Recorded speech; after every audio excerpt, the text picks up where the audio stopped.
يا فرحة ما تمت. الترند اللي بيدمر بناتنا قبل الفرح عشان كام كيلو وهميين. خلطة التسمين السحرية، أو زي ما بسميها خلطة الموت البطيء. دخلت عليا هبة، عروسة فرحة كمان شهرين، وشها مليان ومورد، بس عنيها دبلانة وبتاخد نفسها بصعوبة. سألتها: مالك يا بنتي، بتنهاجي ليه كده؟ قالت لي: يا دكتور، أنا خدت خلطة من على النت عشان أتخن والفستان يظبط. تخنت في شهر، بس بقيت حاسة بهبوط وخطوط حمراء ظهرت في بطني. سألتها: ديكسازون وترياكتين صح؟ هزت راسها وهي مكسوفة. هنا بقى كان لازم أشرح لها الكارثة اللي عملتها في جسمها. سألتها: بص يا هبة، الكورتيزون ده دواء عظيم لو استخدم صح، بس في حالتك هو ما بيبنيش عضلات ولا بيزود دهون صحية. اللي حصل لك ده اسمه ووتر ريتنشن، يعني جسمك حبس المية والملح تحت الجلد. المية دي بتتجمع في الوش والرقبة وتعمل حاجة بنسميها طبيا مون فيس، أو وجه القمر الكذاب.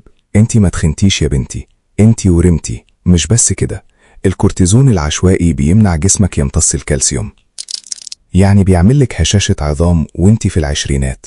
ده غير انه بيطفي جهاز مناعتك تماما، وبتبقي فريسة لأي ميكروب. والضربة القاضية، جسمنا فيه غدة فوق الكلى اسمها الغدة الكظرية، هي اللي بتفرز الكورتيزون الطبيعي. لما تاخدي كورتيزون من بره، الغدة دي بتكسل وتنام، بتقول خلاص في حد شغال مكاني.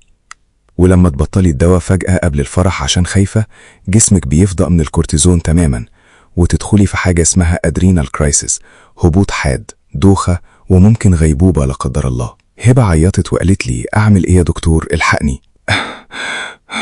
قلت لها: أولا إياكي توقفي الدواء فجأة، لازم نقلل الجرعة بالتدريج، تيبرينج، تحت إشراف طبيب غدد صماء فورا. وهنبدأ نظام غذائي صحي يعوض الكالسيوم والبوتاسيوم اللي فقدناه. لكل بنت بتسمعني، لو عايزة تعرفي إزاي تتخني بصحة وأمان، ابعتيلي كلمة الخلطة في رسالة، وهبعتلك خطة العلاج والتغذية. واسمعوا حلقة البودكاست الجديدة في اللينك تحت، شرحت فيها القصة كاملة. نصيحتي الذهبية ليكم: جمالك الحقيقي في صحتك، مش في نفخة كدابة تكسر عظمك وتطفي نورك. خلصت حكاية النهاردة، لكن حكاية العلم ما بتخلص. أنا دكتور رفعت، ومستنيكم في الحلقة الجاية، لأن وراء كل دواء حكاية. سلام.